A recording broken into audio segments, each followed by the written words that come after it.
need to do something in Stellenbosch because it's a national shutdown. And of all the places that should be shut down, this institution is most certainly the one to be shut down. And I was just stunned. Like, I couldn't respond. And I was just... and I was just so stunned. Because I realized that that's like what people see when they look at a black person. Like, I walk around and I feel the judgments, and it affects how you view your body. Like, you start to form an unhealthy relationship with your blackness. Like, you start to form, like, you look at yourself as other. Like, you look at your skin, everything about you start to other yourself. And it doesn't help because it's negativity coming from the inside and it's negativity coming from the outside, and you feel like your skin is crushing you. This is exactly why we are calling for decolonization of the space, is so that spaces are neutral, and so that when we get into a space like this afternoon, that there are no immediate power dynamics at play, right? So walking into admin B, there's already a power dynamic at play, and we're already on the losing side. So when we get into that meeting, I think that needs to be made clear, that when we say we want to engage in the space as equals, that it needs to be done in a neutral space, so that those power dynamics sort of shift, you know what I mean? But even on that, is this meeting going to be on campus? So for someone like me now who's suspended, I must now walk onto campus to a meeting. You can't go. No, I know. Because then they'll just arrest you. I don't give a fuck. I'm going Through the site. You guys, my child. What are you doing? It's not my own room. It's someone else's room, but it's my Quilombo. A Quilombo is a place for the runaway slaves. It's a place where the slaves can go there and be able to be themselves and not be able to be ordered by the master. It's a place where people can rejoice. It's a place where people can be able to be with one another and just enjoy each other's company. And that is what I'm feeling right now. Before I came here, I was at a state whereby I had to keep on running from this place to this place to this place because there's been a warrant against my arrest. I'm a black woman.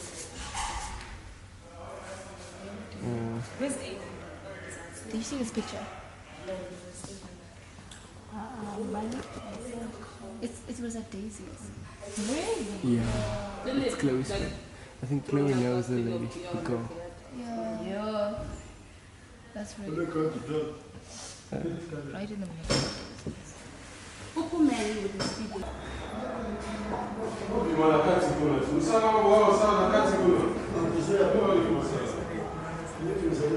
You are making yourself a national question. You are turning Stellenbosch into a national question. It's silencing us consistently. You are turning this university into a national question. And when that happens, please understand it is a revolution. Stellenbosch will burn. That's not even now us. That won't even be us because we won't be there. You are making yourself a national question and silencing our voices. Engage. Humble yourself and engage. Speak to us. Because you're not speaking, I don't understand how else I must wear this thing of being a national question. If all the black people in the country come to Stellenbosch, what must happen? And we've been saying we are asking nicely. I think it's not on our time. Me being at a space which can be considered to be patriarchal, and yet I'm at a space which is basically surrounded by men, but it's a space where I feel safe says a lot. It says a lot that even though there are injustices within this country, but there are still people that are there. There are still guys who can actually be there to say, Ukuti, we can see that patriarchy is wrong, and yet we are saying, Ukuti, come here and we can be able to protect you. I feel like we need to go back.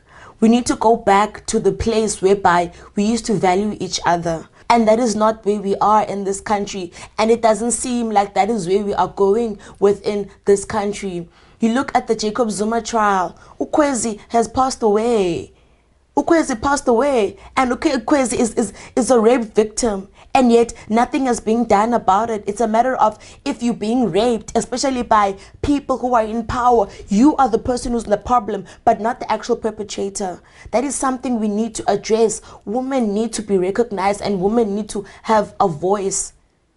Not saying we don't have a voice, but we need to be listened. We need to understand that we have a story to tell and we have a place where we come from. And that is why we need to be recognized.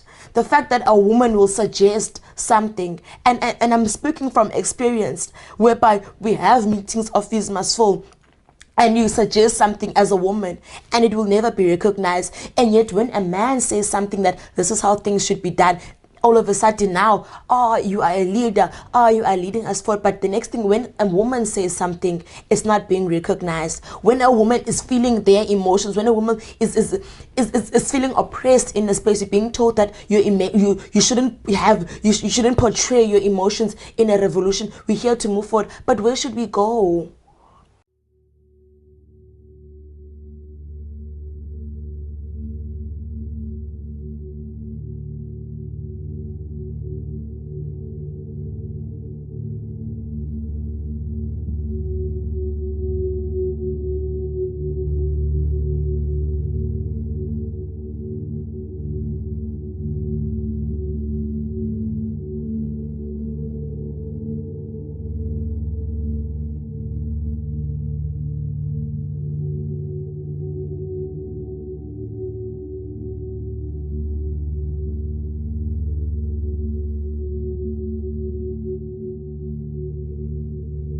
So in this country, we come from a long tradition of protest, and the protests that we saw and that we know were violent methods of protest. And it wasn't necessarily always violence in terms of violence towards people, but it often found violence in kind of violence against objects that you would find in the street, and that kind of a thing. And so also, like, I think that people's understanding of violence also needed to be redefined, but also needed to be understood in a very long history of protest. So what happened? Yeah, so I mean, as an art student, I also know what's flammable and what can be used to make a fire, especially because I'm a printmaker, so I know about solvents and all of those things. And very early on in the week, I'd said, look, if we're gonna do it, I know how, I'll help. But everybody kind of like said, no, it's fine, like we don't need to, we can resolve it without violence. What is free education when the country is wasting so much money on unnecessary things? What is free education? We just want a simple thing. We're saying we want to be better people.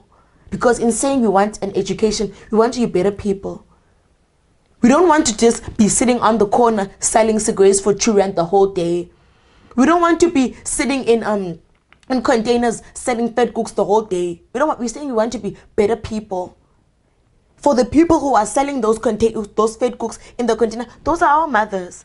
And we are saying that I want to get an education so that I can be able to help my mother there with the auditing of her business and whatever. That is what we're saying. We are saying, Ukuti, we want to be proud to be South African. How like the private security had been so violent towards us and evicting us out of the building and so on.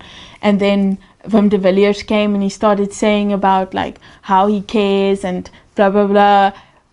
And so at a certain point, I said to somebody, I was like, this is ridiculous. What are we doing? We're like having a tea party in the middle of the road. Like, there has to be some kind of form of distraction to show that like that it's not resolved, that it still needs to be discussed. Like, so there has to be a kind of a symbol that needs to show like it's not finished. Our anger is still very real. Like, this is going to continue. And so I asked a couple of people if they would be willing to help. And so we got everything that was needed and we moved away from the crowd so that nobody could get hurt. And we, there were a few logistical things that we honestly didn't think through, but we got the bin and we kind of put the solvents in it, and then somebody lit it and we walked away.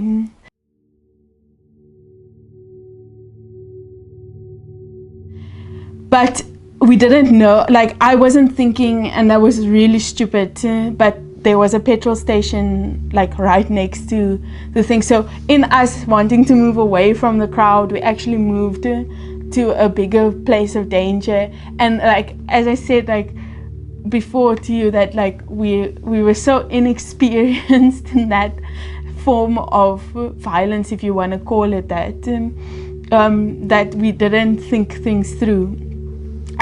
But I do think that at the end it became the symbol that was so necessary to distract and to disrupt what was going on there, because I really think that no resolution was brought.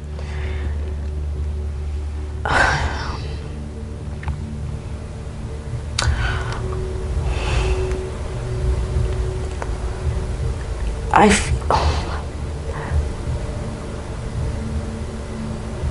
don't know how I feel. Like, I can't pinpoint and say that this is like the emotion that I feel, because my emotions are just fluctuating the same time. 1 minute I'm happy for my friend, they bring release from prison. Next thing another friend gets arrested. Next thing you're happy for an achievement, next thing something else happens. And all of these things are happening at the same time. Like right now, I just, at this, like, the one thing that I keep on motivating myself is to just push, to just push. And whenever I have the time to cry, I just cry. Because I feel as though it's good to, like, be able to let my emotions be free sometimes.